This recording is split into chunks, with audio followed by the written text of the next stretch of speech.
There are 4 types of tongues. The one you use for prayer, the one you use for intercession, the one the Bible says when you speak in tongues, you speak secrets, then the one that needs interpretation. That if you go into maturity, you understand the uses of the apparatus of the Spirit. I wish I could talk to you. Do you realize in the realm of the Spirit, there is an apparatus to be able to command the morning? There is a prayer level you can get to where you can command the morning. 1 Corinthians 13 verse number 1. Notice what the Bible says. It doesn't say if I speak. It says though I speak the tongues of men. Does Paul speak the tongues of men? Yes, he says I'll thank my God that I speak in more tongues more than all of you. Yes, no. He didn't say that I speak more times.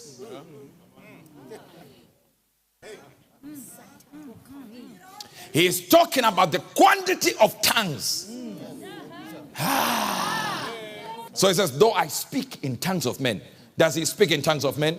Yes. Does he speak in tongues of men? Yes. Now he says, and of angels. How come nobody has told us that we can actually speak in tongues of angels?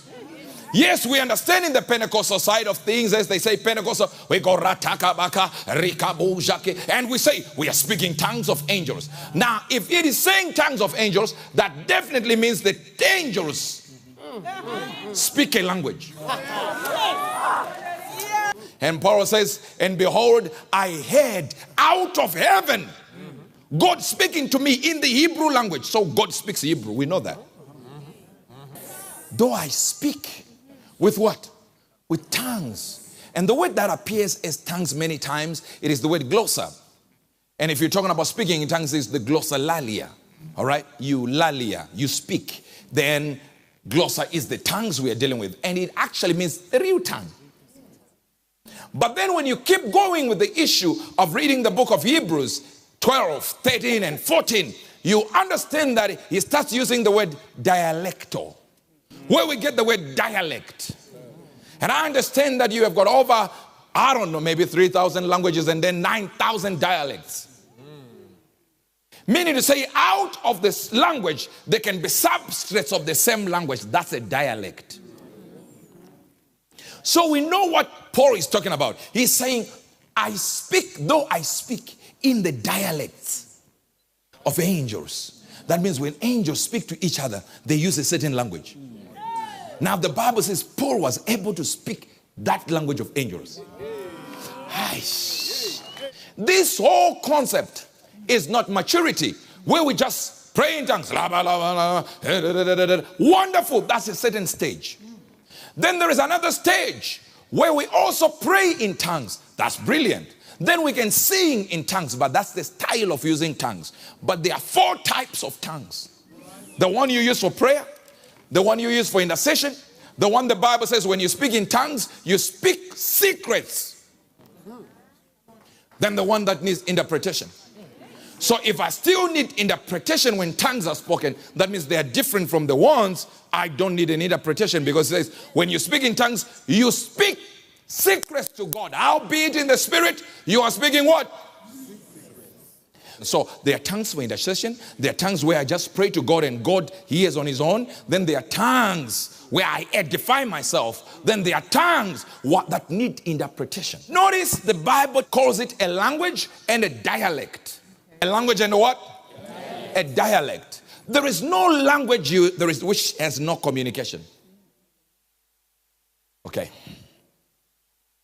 The Bible says there may be too many sounds, but not one is without signification. 1 Corinthians 14:10.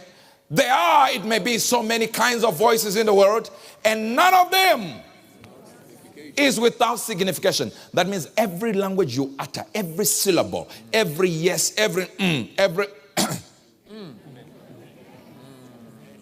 according to the Spirit, it is something that will respond to it.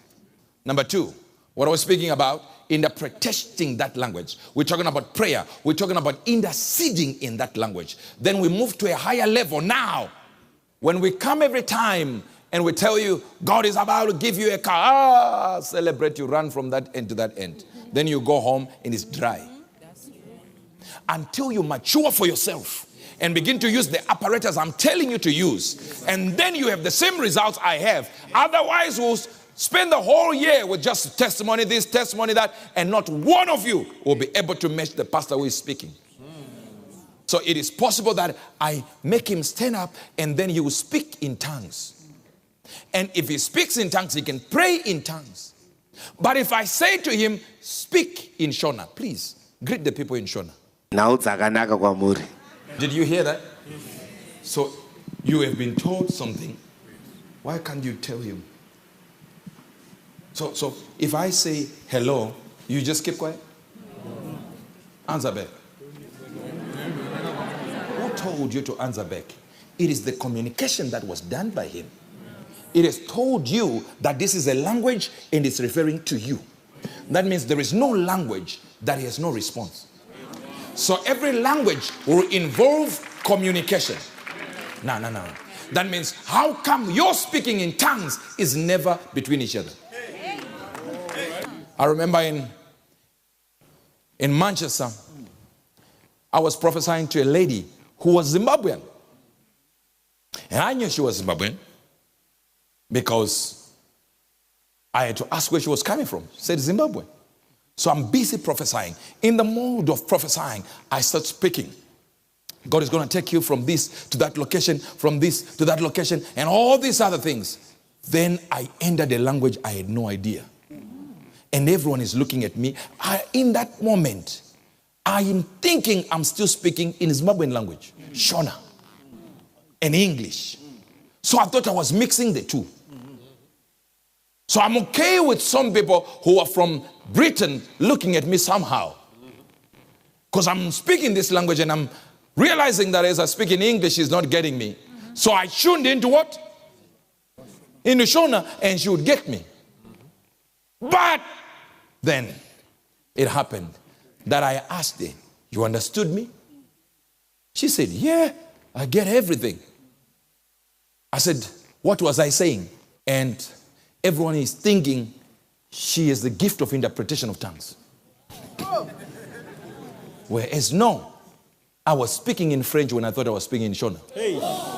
And she had just gotten a job at the embassy interpreting for French speakers. And I was busy speaking in French for over 10 minutes. No idea it is French. I can't speak it now. So there are languages of men.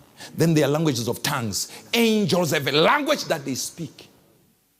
And those angels can speak a language that will cause you to get into a certain level, a dimension. You begin to download resources and techniques of the spirit used by luminaries. So when you begin to speak in tongues, you are speaking languages that can command angels. I hear there's an argument. You can't command angels unless God allows you. That's a very silly argument. Because everything we do is because God allows us. So why argue as a church? Could it be that we're failing to get a hold of the realities of tongues of angels? Because where we are right now, it says we are come unto Mount Zion. He that speaks in an unknown tongue edifies himself, rejuvenates, repairs oneself. That means your cells can even get the inclination, the impulses. Your cells will begin to get it. You get what I'm saying? I know something is in my blood, something is in my bones, something is in my cells. Ratush, apelegenu, sarakush, kabelio, tonde, kratase. As you move, you can feel tongues are rising. Ha. Teku. Swa.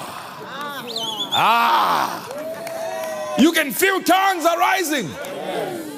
So when we speak in tongues, we are speaking to angels that are spirits. So when we speak in tongues of angels, not tongues of men, it is possible to speak tongues of men. When I spoke French, tongues of men. But when you get now to tongues of angels, the Bible says, shut up when nobody is interpreting, because these are not tongues of angels. Howbeit in the spirit, you speak secrets to God. That means God is hearing the secrets. And if we speak to God, God has to answer back in our spirits, and we know exactly what he said. So I can speak to God in tongues. And I did not say I can direct my thoughts to God. It's speaking. It's a convo. It's a conversation. So we are conversing with God. The problem with you is you're thinking of mono. So you're sitting there and God doesn't say anything. Exactly the way you pray. If you watch one time in London, I spoke to somebody and they spoke back and I spoke to them and they spoke back and I said, wait, tell me what you think we said. I didn't complicate it. Tell me what you think we said. And then I wrote my own. It matched. Yes. It is possible that I speak to you and you'll be able to answer back. It is possible that when we are moving in the street and we see the enemy joining us, we can just say,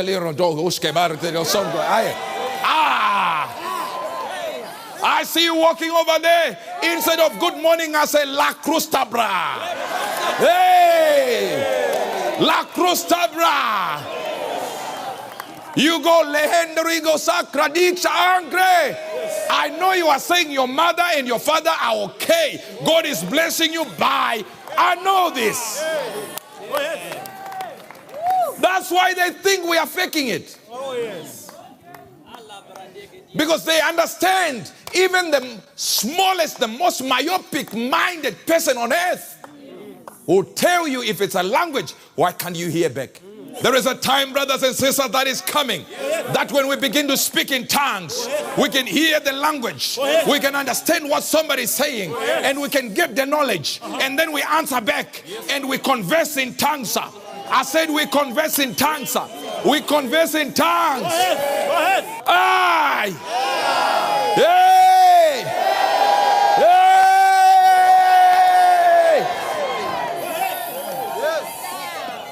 A Good News World with Uebert Angel, provoking a reaction and always worth hearing.